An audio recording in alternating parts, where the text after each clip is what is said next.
Good morning everyone. तो आज हम यूपीएससी सीडीएस 122 साइंस सेक्शन का पीवाईक्यू स्टार्ट करने जा रहे हैं। आई होप आपके सामने आपकी बुक ओपन होगी। इफ नहीं है तो आप ओपन कर लीजिए, बिकॉज इस वीडियो का बेनिफिट आपको तभी होगा जब आप साथ में ही पीवाईक्यू के टॉपिक्स के ऊपर पीवाईक्यू लिखते हुए चलें। नेक्स्ट टाइम रिवीजन करेंगे तो उस पर्टिकुलर टॉपिक पे ज्यादा फोकस कीजिएगा। ओके, तो अगर आपको इस तरह के एमसीक्यू अटेम्प्ट करने हैं तो आप हमारे चैनल ओली इमर्स को ज्वाइन कर सकते हैं। लिंक आपको बायो में प्रोवाइड कर दी जाएगी।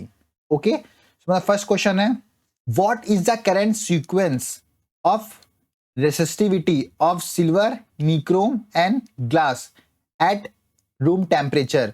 देखिए, आप खुद सोचिए, ग्लास, सिल्वर एंड नाइक्रोम, इसमें से रेसिस्टिविटी किसमें ज्यादा होगी? ऑफ कोर्स ग्लास में होगी।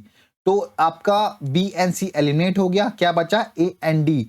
आप कभी भी एनसीईआरटी पढ़े होंगे तो आप पक्का ये टॉपिक से गो थ्रू हुए होंगे। तो आप यहां पे देखेंगे सिल्वर सबसे ऊपर आता है, तो क्या आ जाएगा? ए आ जाएगा, सिल्वर, नाइक्रोम एंड ग्लास। वैसे सिल्वर, ये रहा नाइक्रोम एंड ग्लास। देखिए, यूपीएससी ने आपसे अभी ऐसे क्वेश्चन पूछ लिया, नेक्स्ट टाइम पक्का एलॉय पूछ लिया, किसका है? नाइक्रोम। तो आप याद कर लेंगे इसे सारे, ठीक है? ये आपका क्लास 10 पेज नंबर 207 में प्रोवाइड किया गया है। सो माय नेक्स्ट क्वेश्चन है, which one of the following statement is not, आया हम करेंगे अंडरलाइन, इज करेक्ट। ठीक है, तो जब आप डी ऑप्शन को देखेंगे, a wire with a green insulation is usually the live wire of an electric supply. देखिए, जब ये आप डायग्राम देखेंगे तो अर्थ वायर का ग्रीन होता है एंड लाइव वायर का रेड होता है। तो आपका क्या आ जाएगा? डी गलत हो जाएगा, मीन्स ये आंसर आपका राइट है। ये क्लास 10 पेज नंबर 238 में प्रोवाइड किया गया है। ठीक है, तो देखिए नेक्स्ट क्वेश्चन है, at the time of short circuit the current in the circuit, इसका आंसर सी आ जाएगा, इंक्रीज हो जाएगा। ठीक है, यहाँ क्लियरली दिया गया है इंक्रीज होता है। देखिए, एक पेज से आपके दो क्वेश्चन आ चुके हैं। ठीक है, देखिए एनसीईआरटी पढ़ने का मैं हमेशा बोलता हूं बहुत सारे वेज होते हैं। देखिए, एक ए है एंड एक बी है। अगर ए सिर्फ पैराग्राफ को पढ़ रहा है and B paragraph as well as diagram पे भी फोकस कर रहा है, तो आप बताइए किसके क्वेश्चन ज्यादा राइट होंगे? ऑफ कोर्स बी के होंगे, बिकॉज वो एनसीईआरटी को एज सिर्फ एनसीईआरटी नहीं, एज वो एग्जाम के पर्पज से पढ़ रहा है। एग्जाम में सिर्फ आपके लिखे हुए काम में नहीं आते हैं, आपके बॉक्सेस हो गए, आपके डायग्राम्स हो गए, यूपीएससी वहीं से फ्रेम करते हैं क्वेश्चन जहां पे बच्चे कम फोकस करते हैं। तो आपको वो सबको कवर करते हुए अच्छे से चलना है। ओके, तो अब इसको अच्छे से देख लेंगे। Methanoic acid is normally found in, देखिए सी आ जाएगा इसका आंसर, ये आपके बॉक्स में ऑलरेडी गिवन है एंड ये बॉक्स से बहुत बार क्वेश्चन आया है, चाहे सीएपीएफ हो, सीडीएस हो, एनडीए हो या फिर अदर एग्जाम हो, हमेशा क्वेश्चन यूपीएससी पूछता ही पूछता है। तो अभी ये बॉक्स को एकदम अच्छे से याद कर लेंगे। ठीक है, ये क्लास 10 पेज नंबर 28 में प्रोवाइड किया गया है। तो देखिए नेक्स्ट क्वेश्चन है, while burning hydrocarbon fuel if we see a yellow flame with lot of black smoke it means that the fuel is, देखिए यहाँ क्लियरली लिखा गया है, saturated hydrocarbon will generally give a क्या? clean flame while unsaturated carbon will give yellow flame with a lot of black smoke। देखिए yellow flame and lot of black smoke, तो क्या आ जाएगा इसका आंसर? बी आ जाएगा, made of unsaturated hydrocarbon। इसी तरह आपको saturated hydrocarbon पूछता तो clean flame आंसर आता। ओके, ये आपका क्लास 10 पेज नंबर 69 में प्रोवाइड किया गया है।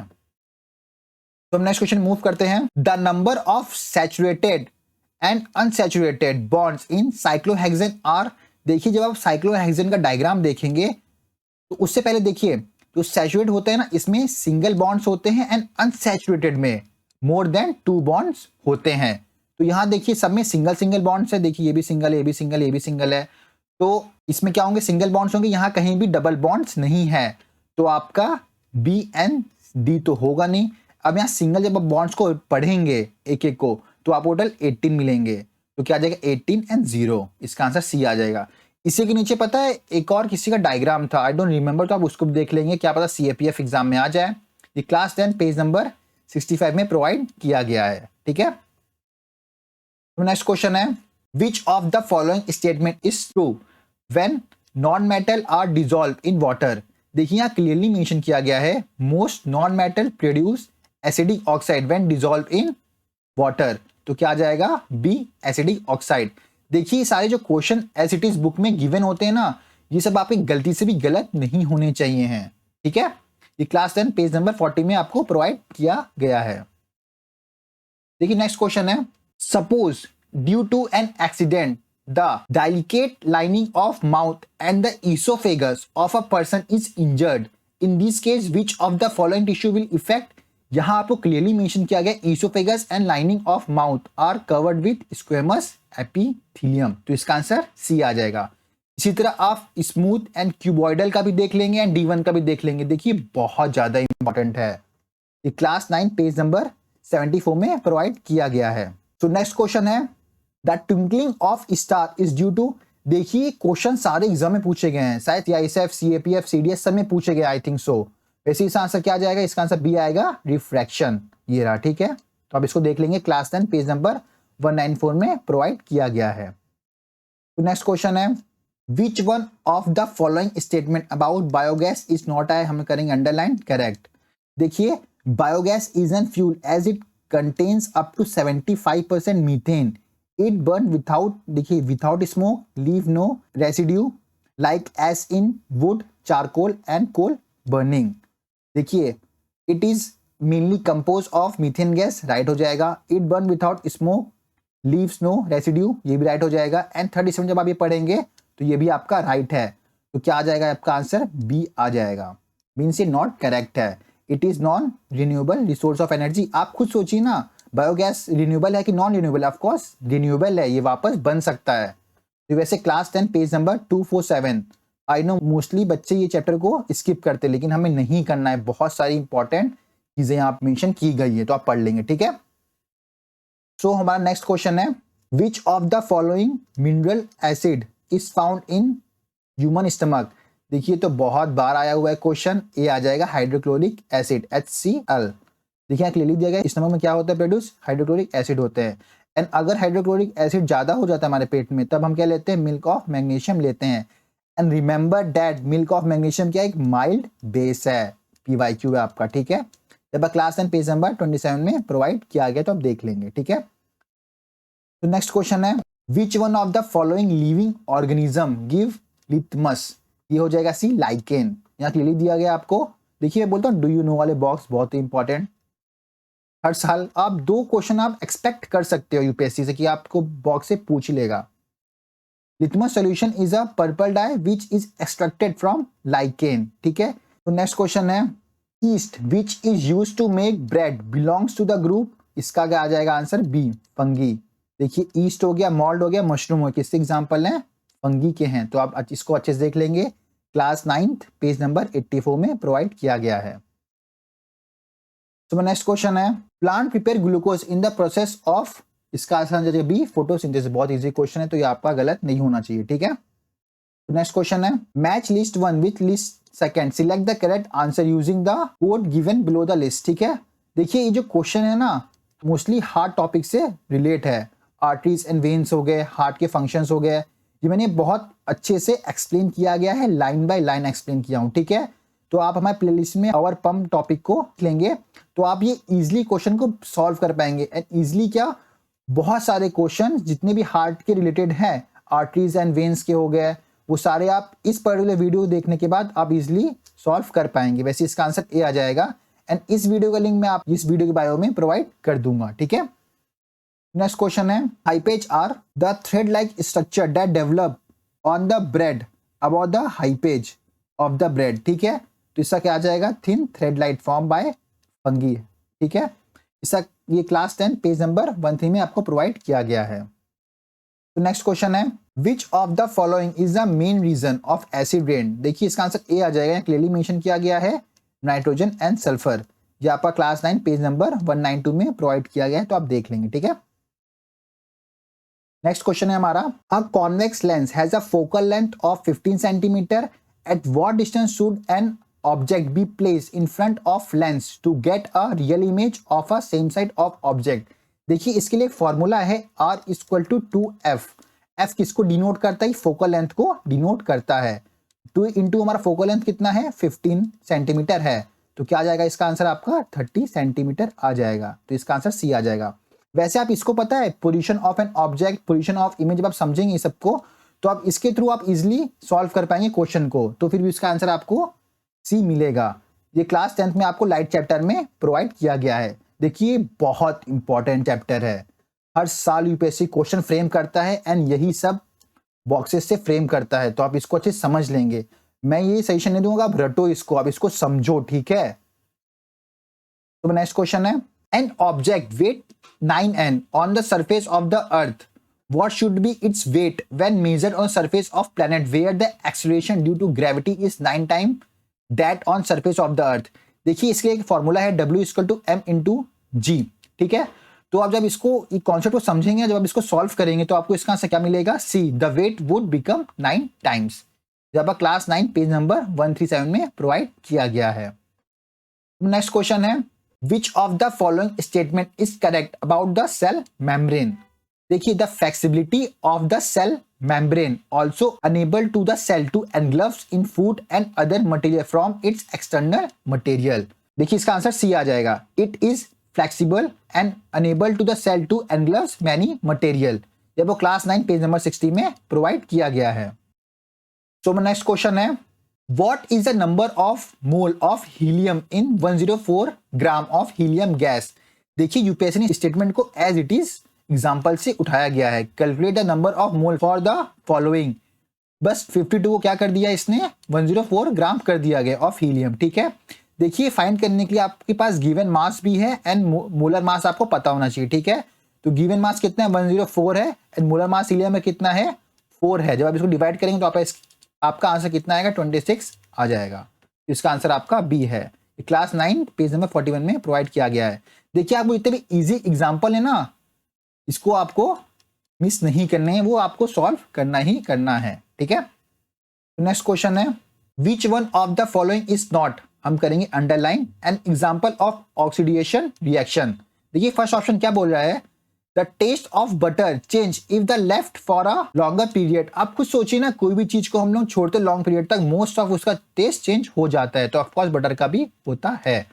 एंड थर्ड पॉइंट क्या है, a reddish brown powder get coated on article made of iron, of course होता है, ये हमने अपने गांव में ऑफकोर्स देखा होगा, जो आयरन होते हैं वो रेडिश ब्राउन हो जाता है, ठीक है। एंड डी ऑप्शन क्या बोल रहा है, wine get sours with time, हाँ ये भी होता है, तो इसका आंसर आपका बी हो जाएगा, मीन्स नॉट करेक्ट है, ठीक है। नेक्स्ट क्वेश्चन है, what happen to the gravitational force between two object if the mass of one object is doubled and the distance between them is also doubles. देखिए ये as it is statement UPSC ने आपकी book से उठाया गया है। What happen to the force between two object, देखिए कहा गया, if the mass of one object is double, देखिए ये रहा first statement, and the distance between the object is double, distance between the object is double, ठीक है। Question solve करने का आपका कॉन्सेप्ट पूरा क्लियर होना चाहिए, ठीक है। तो आप इसको समझेंगे तो आपको इसका आंसर सी मिलेगा, the force would be half, ठीक है। ग्रेविटेशन चैप्टर में आपको मिल जाएगा एक्सरसाइज से क्वेश्चन, ठीक है। तो अब इसको भी देख लेंगे। नेक्स्ट क्वेश्चन है, a boy completes one round of circular track of diameter 200 in 30 seconds, what will be the displacement at the end of 3 minute and 45 second. तो वैसे इसका आंसर आपको सी मिलेगा। देखिए एज इट इज कहाँ एक्सरसाइज का question है, यूपीएससी ने सेम लाइन बाय लाइन उठाया गया, बस नंबर्स को चेंज कर दिया है। तो आप इससे क्या समझ रहे हैं, आपको एक्सरसाइज से क्वेश्चंस को छोड़ने नहीं है, जो भी है आपको एक नजर तो घुमा के देखनी ही देखनी है, ठीक है। तो अब इसको देख लेंगे, मोशन चैप्टर में आपको प्रोवाइड किया गया है। तो नेक्स्ट क्वेश्चन है हमारा, if the magnification produced by a lens is +2 then the object is. देखिए जब भी आपको प्लस एंड माइनस दिया रहा है, ठीक है, जब भी आपको प्लस दिया रहा है तो इमेज कैसी बनेगी, इरेक्ट एंड वर्चुअल बनेगी, एंड माइनस दिया रहा है तो इन्वर्टेड एंड रियल बनेगी। एंड देखिए अगर आपको 1 दिया रहा है तो सेम साइज बनेगा, 1 से नीचे दिया रहा है तो क्या बनेगा, इमेज स्मॉलर बन जाएगी, एंड अगर 1 से ऊपर दिया रहा है नंबर तो आपका इमेज लार्जर बनेगी, ठीक है। तो यहाँ क्या दिया है, प्लस दिया है, सबसे पहले प्लस का क्या साइन है, इरेक्ट एंड वर्चुअल है, एंड +2 है तो क्या लार्जर देन ऑब्जेक्ट बनेगा। वहीं अगर यहाँ ना प्लस की जगह -2 कर दिया होता ना तो आपका आंसर डी राइट आता, लेकिन यहाँ क्या पूछा आपसे, +2 पूछा गया है, तो इसका आंसर आपका सी हो जाएगा, ठीक है। तो नेक्स्ट क्वेश्चन है, which one of the following statement is true with regard to greenhouse. देखिए ये आपका सरफेस है, अर्थ का सरफेस, ओके, एंड ये आपका सन है। सन से जो भी रेज आती है, आई मीन सोलर रेडिएशन आता है अर्थ पे, उसको क्या बोलते हैं? उसको शॉर्ट वेव लेंथ बोलते हैं। एंड जो जाता है उसे लॉन्ग वेव लेंथ बोलते हैं। ओके, तो देखो यहां से शॉर्ट वेव लेंथ के थ्रू मतलब सन रेज आ गई एंड जाती है लॉन्ग वेव लेंथ के थ्रू। देखो आ तो गई शॉर्ट वेव लेंथ के थ्रू, लेकिन जब जाती है किसके थ्रू जाती है? लॉन्ग वेव लेंथ के थ्रू जाती है। जब ये रेडिएट करता है सन लॉन्ग वेव लेंथ के थ्रू, तो ये ग्रीन हाउस गैसेज जो होती है वो इसके साथ रिएक्ट करती हैं, सन रेज के साथ रिएक्ट करती हैं एंड वो यहाँ पे रुक जाती हैं। तो यही होता है ग्रीन हाउस इफेक्ट। ओके, जब आप ये टॉपिक पढ़ेंगे तो आपको क्लियरली यहाँ मिल जाएगा आपको आंसर ए। वैसे मुझे आप ये बताइए ग्रीन हाउस गैसेज होती कौन कौन सी है? देखिए, जब आप क्लास 11th की अपनी फिजिकल ज्योग्राफी की बुक ओपन करेंगे ना, पेज नंबर 107 में ग्लोबल वार्मिंग का टॉपिक दिया हुआ है, उसमें आप लोग कुछ ग्रीन हाउस गैस बताई गई है, तो आप उसको पढ़ लेंगे। जैसे कि कार्बन डाइऑक्साइड, क्लोरोफ्लोरोकार्बन, मीथेन हो गया, ओजोन हो गई, ये सारी क्या है? ये सारी आपकी ग्रीन हाउस गैसेस है, तो आप इसको अच्छे से पढ़ लेंगे। ठीक है,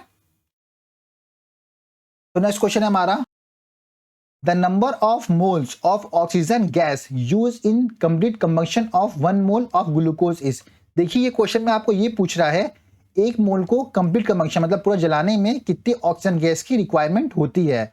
देखिए यहाँ पे ना आपको बैलेंस इक्वेशन दिया गया है, जब इसको देखेंगे यहाँ पे C6H12O6 दिया गया ग्लूकोज का। ठीक है, तो यहाँ पे कितना ऑक्सीजन लगता है? यहाँ पे एक मोल को कंप्लीट कंबक्शन करने के लिए 6 ऑक्सीजन गैस की जरूरत पड़ती है, तो इसका आंसर आपका 6 आ जाएगा। ठीक है, एंड देखिए साथ में आपके नीचे ना ये पॉइंट्स दिए गए, बहुत इंपॉर्टेंट है, CAPF CDS दोनों से क्वेश्चन पूछा गया है एंड हाई चांस है फ्यूचर में यूपीएससी आपसे यहाँ से क्वेश्चन पूछ लेगा। ठीक है, ये क्लास 10 पेज नंबर 96 में प्रोवाइड किया गया है, तो आप देख लेंगे। Mutation in a virus is cause due to change in its genetic material, इसका सबको पता है बी हो जाएगा। ठीक है, एंड देखिए नेक्स्ट क्वेश्चन है, which of the following statement is not I करेंगे underline correct with regard to genetically modified organism. ठीक है, इसका देखिए इसका आंसर हम लोग बी पढ़ेंगे, this technique has application only in plant. आप जरा मुझे ये बताइए, आप जब चिकन खाते हैं वो क्या है? वो भी एक जेनेटिकली मॉडिफाइड ही है एनिमल। ठीक है, तो इसका आंसर क्या आ जाएगा आपका? B, not correct. तो thank you guys for watching the video and I hope आपने लाइक एंड सब्सक्राइब कर लिया हो चैनल को, बिकॉज इस एक छोटे से वीडियो बनाने में बहुत टाइम एंड बहुत एफर्ट्स हमारे लगते हैं। ठीक है, तो थैंक यू।